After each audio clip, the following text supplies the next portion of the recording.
Shell, la red en tus manos. 2 minutos para las 9 de la mañana, estamos platicando con la diputada Rosalinda López de este tema, la ley de asociación público-privada, que bueno, pues estamos tratando de entender a fondo de qué se trata, cuáles son las ventajas y las desventajas. Rosalinda, tú discrepas de tu bancada una vez más. ¿Qué pasó primero? ¿Les dijiste tus argumentos a tu bancada del por qué no debería de aprobarse de inmediato, sino que merecía un análisis a fondo? Y como siempre lo hice de frente, hasta ustedes hicieron el favor de sacar el comentario que hice en la tribuna de la Cámara del Congreso local, y otros medios retomaron. Les hice mis precisiones. Mire, ese es un tema... Pero en corto, buscando el cabildeo... Se los comenté a algunos compañeros, les hice las precisiones de por qué era tan importante esta iniciativa, y les hice mi reflexión conjuntamente a como se le estoy haciendo a todos mis paisanos, ¿no? Yo creo que son temas muy delicados, es ir desmontando la operatividad del Estado.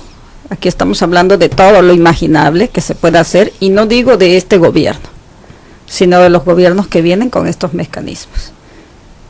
Porque es más, un compañero se me acercó y me dijo, oye, pero si tú aspiras a esto, con esto vas a poder hacer. No, le contesté yo, no, para hacer cosas se necesita mucha imaginación y se necesita también mucha precisión de la visión que quieres, de qué quieres, ¿no? Y entonces retomo el asunto. Son temas de discusión de hace muchos años. Y yo no discrepo, porque yo toda mi vida he pensado así. Hace 4 años, en el Senado de la República, a mí me tocó posicionar en nombre del PRD en contra. Me tocó dar batallas en la Comisión de Hacienda. ¿Cómo votó en ese momento Arturo Núñez, que era senador de la República? Los 2 senadores tabasqueños votamos en contra. O sea, en una propuesta similar a la que está presentando hoy Arturo Núñez, ¿él votó en contra en el Senado? Sí, votamos en contra los senadores del PRD. Y entonces... 2 o 3 votaron a favor y 1 se abstuvo, por cierto. ¿Cómo lo entendemos? Si él conoce si él conoce el tema, y si él en su momento votó en contra, ¿por qué la propone? Fíjate que no sé, yo creo que eso había que preguntárselo al gobernador. ¿No has buscado la forma de entablar comunicación con él? Fíjate que no, en los últimos días y yo personalmente he estado metida mucho en andar viendo otras cosas legislativas, no he tenido la oportunidad. Sin embargo, es una posición pública de toda la vida, desde que he estado militando en un partido de izquierda, porque a veces la gente confunde, ¿no? Y creo que ser de izquierda es un pensamiento ideológico, ¿no? De libertad, de igualdad y de justicia, y indistintamente de que estés o no estés en un gobierno. Y yo quisiera hacer esa precisión, ¿no? Esto es algo que históricamente, por valor civil, hasta por congruencia personal, pues he tratado de analizar y estudiar todos estos mecanismos e instrumentos financieros que hay. Y en su momento hice una precisión. Entonces tú hoy a esta ley que presenta Arturo Núñez, que por cierto cuando fue senador votó en contra, y hoy que es gobernador la presenta a sus diputados y a los diputados y al Congreso para que se apruebe esta ley, tú no la aprobarías jamás. Tú estás en contra del planteamiento a cómo se hace. Efectivamente. Además es un copy-paste de la federal, materialmente hablando, ¿no? Yo no la aprobaría porque es una ley que tiene dedicatorias. ¿A quiénes? A los grandes negocios, a los que siempre han estado tratando, no al empresario que se la juega, ¿no? Al comprometido, en el cual todos estamos en la mejor disposición de ayudarlos para que sigan fortaleciendo y sigan generando empleo. Estaríamos pensando entonces que esta administración estaría ya negociando con grandes empresas que no son tabasqueñas. Yo no te lo pondría hasta ni siquiera con esta administración, yo te lo pondría hasta en el escenario de los próximos gobiernos. ¿A qué caray? Pues en campaña yo haría ya mi acuerdo con el empresario, ¿no? Mi apoyador, estilo el calderonismo, ¿no? en campaña, ni siquiera te estoy hablando de esto, te estoy dando una visión para el futuro. Cualquier candidato a gobierno municipal, ojo, también los municipios, y yo quiero que me digan los habitantes en los municipios, si en esta dinámica de un servicio público con falta de controles ha detonado en progreso para los habitantes de los municipios. No, sobre todo cuando los alcaldes nos han demostrado Pues que no pueden y que están rebasados y pues que sí, con pues lo que tienen, Manuel. Mira, no pueden ni con los laudos, cuando despiden a la gente no pueden ni siquiera seguir los mecanismos legales para despedirlos correctamente y que no les provoque al final perder un laudo. Hasta puedes licitar ya la prestación de servicios de defensa laboral, ¿no? Entonces yo te estoy hablando de los que vienen, no de los de hoy. Tú imagínate, cualquier precandidato, ya estamos hablando que dentro de 15 meses vamos a tener quizás 15 meses más o menos, vamos a tener un proceso electoral abierto. Pues de entrada ya remato todo desde campaña. Mis financiadores, hago mis acuerdos, me financian y no tengo problema.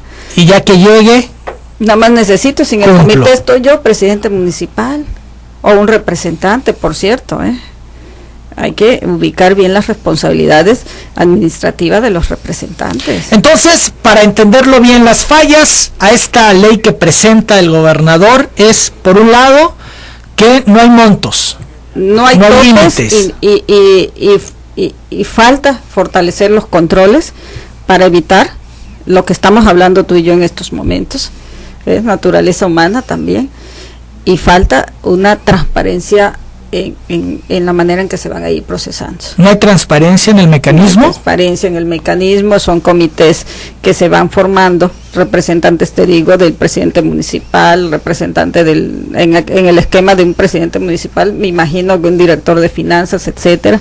Ni siquiera se menciona qué funcionarios, se le da el equivalente a los funcionarios estatales, pero en una administración municipal pues algunas discrepan en su labor de los estatales. No hay una responsabilidad, porque la ley de responsabilidades públicas de nuestro estado pues ha quedado con todo muy relegada, muy rezagada, y vivimos el ejemplo ahorita con estos recientes casos de corrupción que se están viviendo o que se vivieron en la época reciente de nuestro estado. Entonces todo eso se tiene que poner el piso, para llegar a estos instrumentos. ¿No deberían de entrar los municipios en un primer momento, sino que fuera nada más el estado y posteriormente se va haciendo? Es más, déjame decirte que la ley federal establece también la posibilidad que con recursos federales tú hagas APPs con los municipios y con los estados, con ciertos candados también. Pero yo creo que se debe de ir explorando, se debe de hacer un diagnóstico de cómo ha sucedido en otros estados. Pregúntale a los oaxaqueños con su ciudad gobierno, pregúntale a los michoacanos con obras que se hicieron de PPS, pregúntale a nuestros vecinos de Chiapas con obras que se han hecho de PPS en el gobierno de Sabines. Pregúntale a nuestros compañeros veracruzanos cómo les ha funcionado el Estado de México. En aquel entonces Peña Nieto como gobernador, nosotros lo llamábamos el rey de las PPS, porque él hizo mucha infraestructura con PPS, muy cuestionada por cierto, desde distribuidores viales hasta circuitos que enlazan la zona pegada al DF hasta hospitales.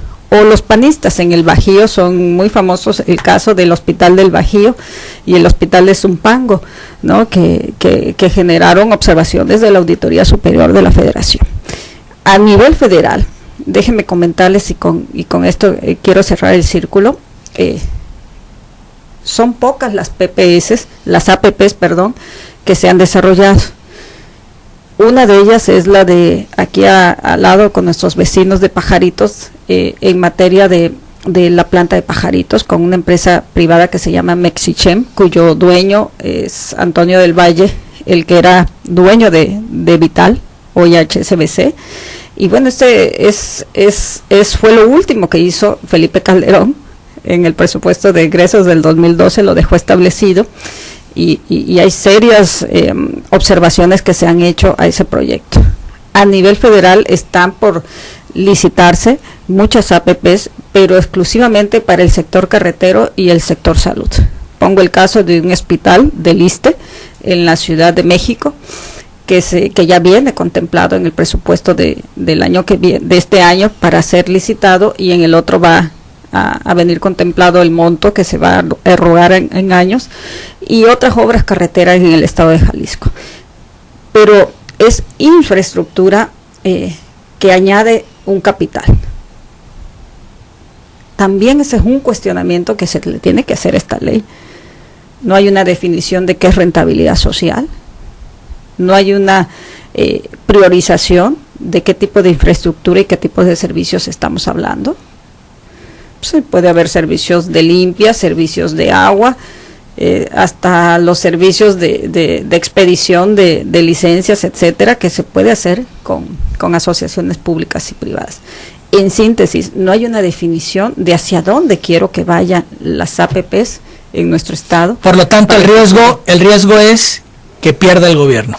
El gobierno siempre va a llevar la peor parte, porque está endosándole a privados sus facultades. Estás desmontando tu trabajo como gobierno. La función de Estado, llámese municipio o estatal, se le está endosando a un tercero. Por cierto, la gente no vota por ese tercero. Pero si no tienes dinero, es una manera de hacer, es una manera de construir, es una manera de cumplir con las promesas. No necesariamente, porque tampoco te garantiza 100%. ¿Es preferible un empréstito a un esquema de estos? Mil veces mejor, es más transparente a los ojos de los ciudadanos. O sea, fuera preferible endeudamiento veces, para el Estado. 1000 veces. Este es un endeudamiento, pero disfrazado, escondido. Este está escondido, ahí agazapado, pero es deuda. Y te puse el ejemplo muy claro: quien vaya ahorita a una distribuidora de auto y saque un auto en arrendamiento puro, es una deuda que estás contratando en abonos. Así es el caso también de un gobierno, nada más que no se contabiliza como deuda, se mete a gasto. Esa es la razón de estas leyes. Financieramente, difuminarla y mandarla como si fuera gasto. ¿Y por qué el PRD no la quiere analizar a fondo? ¿Por qué no quiere que todas estas observaciones que has hecho se pongan en la mesa de la discusión y del análisis? Pues yo creo que influyen muchos factores. Creo que uno de los factores que influye es simple y sencillamente no darle importancia a un tema vital. No es un tema para el gobierno de hoy, y lo digo claramente y respetuosamente. Es un tema para los gobiernos futuros y es un tema de las generaciones futuras. Quien lo vea como un asunto del gobierno de hoy está distorsionando un poco la discusión. Y el asunto es para los de mañana, y yo te lo puse en peras y manzana, ¿no? Y creo que ahí el Congreso debe de hacer una labor de análisis, de hacer foros constantemente. Hasta el Banco de Desarrollo, el BID, te lo hace mucho, porque son los precursores de estos mecanismos. Más, hay hasta estudios constantemente. Todas las universidades del centro del país, el Colegio de México, el CIDE, hacen estudios sobre estos tipos de proyectos y este tipo de iniciativas. ¿Puede ser esto un gran negocio para el gobernante y para los empresarios que participen en un esquema de este tipo? Estamos hablando de grandes, no tenemos ni imaginación. Estás hablando de presupuesto sin tope. Y te voy a poner, y lo dejo sobre la mesa. ¿Presupuesto sin tope, que puede ser endeudamiento sin tope? Y te lo pongo sobre la mesa. A todos y todos los tabasqueños somos conscientes que el gobierno está atado en su presupuesto, que el 90% del presupuesto está atado. Y si los APPs rebasan ese 10%, ¿con qué lo vamos a pagar? Pues con deuda. ¿Doble deuda? Doble deuda. Y te estoy poniendo la deuda del APP, y por el otro lado la deuda que contratarías para poder pagar servicio, un gasto corriente. Te lo estoy poniendo de aquí a 10 años, a 5 años, a 8 años. Si no hay un freno y no se le pone candados, esto no trae ni siquiera un límite. Y te pongo el caso, y te lo puse hay un estado que trae límites en su ley de APPs, que se llama Nayarit.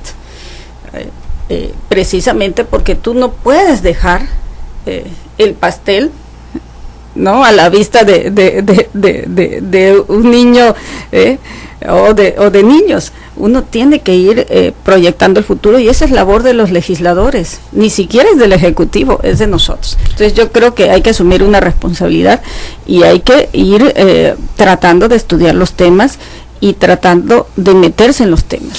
Sin embargo, Rafael Balboa, el presidente de la Comisión de Fomento Económico, de Fomento Económico, que es donde se está analizando este asunto, que bueno, por ahí hubo una polémica porque tú decías que se debió de haber analizado en puntos constitucionales. Y en la Hacienda. Y bueno, la mandaron allá a propósito para que no pasara por tus manos. Por lo menos esa es la lectura. Ay, qué mal pensado eres, Emanuel. Bueno, eso es lo que ha sugerido. Entonces, dice Rafael Balboa que no pueden estar sujetos a caprichos de nadie. Entienden esto como si fuera un capricho tuyo. Volvemos con eso después de la pausa.